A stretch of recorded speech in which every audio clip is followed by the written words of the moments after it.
యేసుని నామము.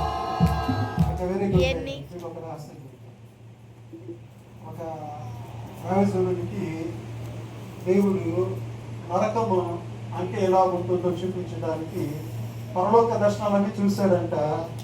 అందువే నీకు నరకాన్ని కూడా చూపిస్తానని ఒక దేవదూత తీసుకెళ్ళినాడు. అక్కడ రకరకాల ఉంది, అంత చీకటి కమ్మి ఉంది, అంతా సమావేశాలు జరుపుతా ఉన్నారంట. అక్కడ మధ్యలో ఒక సింహాసనం ఉందంట. ఆ సింహాసనము దేవుని సింహాసనం మాదిరిగానే ఉందంట. తేడా ఏంటి తెలుసా? దేవుని సింహాసన మహిమతో మహా వెలుగుతో తేజస్సుతో ఉంటుంది. వీరి సింహాసనం కటిక చీకటి, అంతా అంధకారము, అంతా భయము. అయినా కూడా వాడు దిగాలుగా ఉంటే వారి పక్కన అందరూ ఉంటారు. చూపిస్తా ఉన్నాడంట ఆ దేవదూత, ఆ దైవసుడు నరకం అంతా అన్ని భాగాలు ఎక్కడెక్కడ ఏమేమి ఉంటాయి, ఎవరెవరు ఉంటారు అని.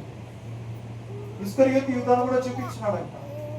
ఇస్కరియోతు యూదా ఆ యొక్క పాతాళంలో ఎట్లున్నాడంట, అతనికి స్పెషల్ గా ఒక రూమ్ ఇచ్చినాడంట. పాతాళంలో ఒక రూమ్ ఉంది. కొద్దిసేపు బాగుంటాడంట, కొద్దిసేపు లేచి నేను అన్యాయంగా నీతిమంతుడైనా యేసుని అప్పగించిన, ఎంత తప్పు చేసిన, ఎంత చెప్పు చేసినాను అంటాడంట. కొద్దిసేపు అరిసి అలా కూర్చుంటాడంట. మళ్ళా వేస్తాడంట, నేను అన్యాయం చేసినానే అని అలా పరితప్పిస్తా ఉన్నాడు. ఇలా చూపించుకుంటూ పోతూ జస్ట్ నువ్వు ఒక ఇది చూస్తావా అని అన్నాడంట. చూస్తానంట. ఒక నేను కార్యం చేస్తాను చూస్తావంటే ఆ యొక్క నరకంలో జస్ట్ ఆ దేవదూత ఈ దైవజనుడిని యేసు యేసు అనమన్న. యేసు అని ఈయన అంటానే ఆ సింహాసనం మీద ఉన్న సైతాన్ని కలిసి అందరూ పరిగెత్తిపోతున్నారంట. భయంతో వణికిపోతున్నారు. ఏమంటే యేసయ్య రాకడ ఎక్కడ వచ్చేసిందో భయం. నిత్యము భయం ఉండే స్థలం ఏంటి తెలుసా? నరకము. ఆ నరకానికి పోవటానికి దయ్యాలు ఇష్టపడాలి. మీకు తెలుసా? మీరు పోతారా? చెప్పండి. అక్కడ ఏముంటుంది చెప్పండి? అగ్ని ఆరదు, ఎందుకంటే మీరే అండి. ఏది బ్రదర్ మీరే అంటారు అనుకో. జీవంలోకి దాటి ఉంటే పురుగు కాదు మీరు. దేవుని దూతలు పోండి, యేసుని పోండి, ఆ రూపంలో ఉంటాం. లేకపోతే అగ్ని ఆరదు, కాస్తానే.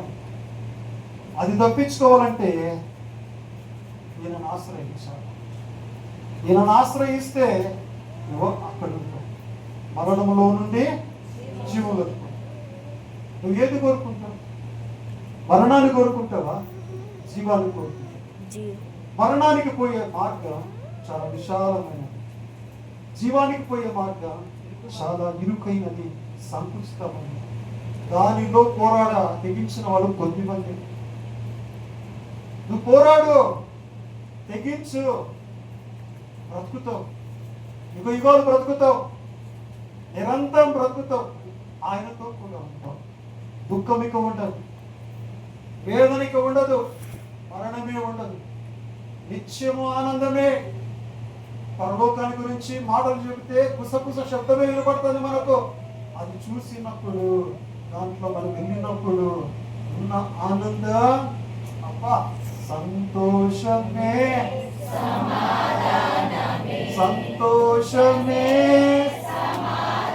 చెప్పనా సత్యమైన సంతోషం, చెప్పనా ఈ సంతోషం అమ్మా, ఈ సంతోషం నీకు కావలన నేడే యేసు సిలువలో వేలాడుతూ 7 మాటలు పలికినాడు. ఆ 7 మాటల అర్థం ఏంటి తెలుసా? నిన్ను పరలోకానికి చేర్చడానికి ఆ 7 మాటలు. అవన్నీ రక్షణకు మార్గము.